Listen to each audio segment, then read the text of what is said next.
لیکسیون فیا څلورم لوست. سلامونه او نیکې هیلې.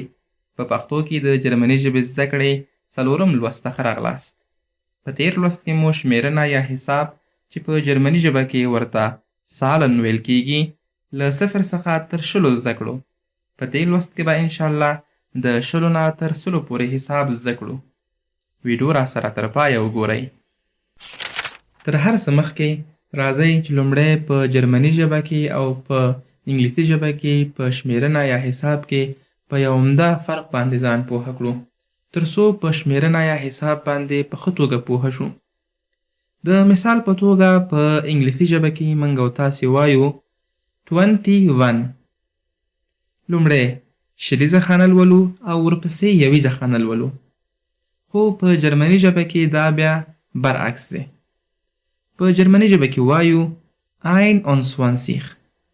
لومړی یویزه خانه او ورپسې شلیزه خانه.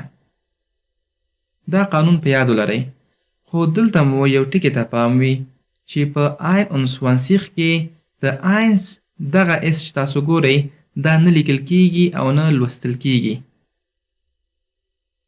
دا قاعده او دا قانون عیناً د پښتو ژبې غوندې دی. په پښتو کې هم موږ او تاسې وایو 21. لومړی یویز لولو او ورپسې شلیز لولو. دا قاعده ښه په یاد ولرئ تر څو په شمېرنه یا حساب کې کوم مشکل سره مخ نه شئ. راځئ چې اوس نور هم مخ ته ولاړ شو. 21 یویشت. لومړی یویز او بیا شلیز. 21 یویشت.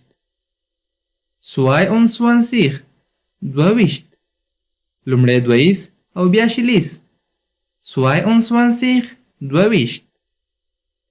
23 درویشت. 23 درویشت. 24 څلېرویشت. 24 څلېرویشت. 25 پنځهویشت. 25 پنځهویشت. 26 شپږویشت. 26 شپږویشت. 27 اوویشت. 27 اوویشت. 28 اتهویشت. 28 اتهویشت. 29 نهویشت. 29 نهویشت. 30 دېرش. 30 دېرش.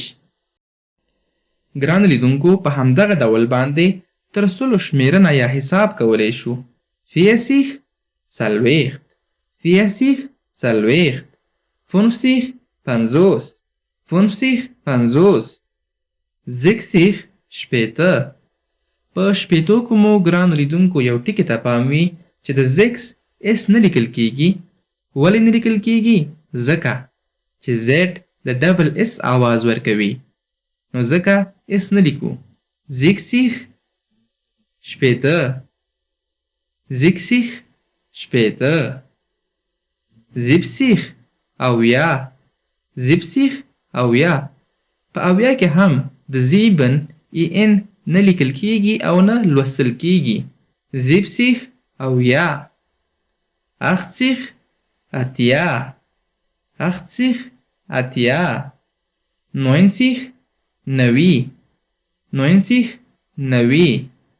100 سل او یا هم 100. ګرانو لیدونکو، دا و په جرمني ژبه کې شمېرنه یا حساب. ډیره زیاته مننه چې تر دې دمه راسره مل وئ. ویډیو در سره لایک او شیر کړئ، له ملګرو سره یې هم شریکه کړئ. تر بیا مو په لوی او بخښونکي رب سپارم. bis bald. Tschüss.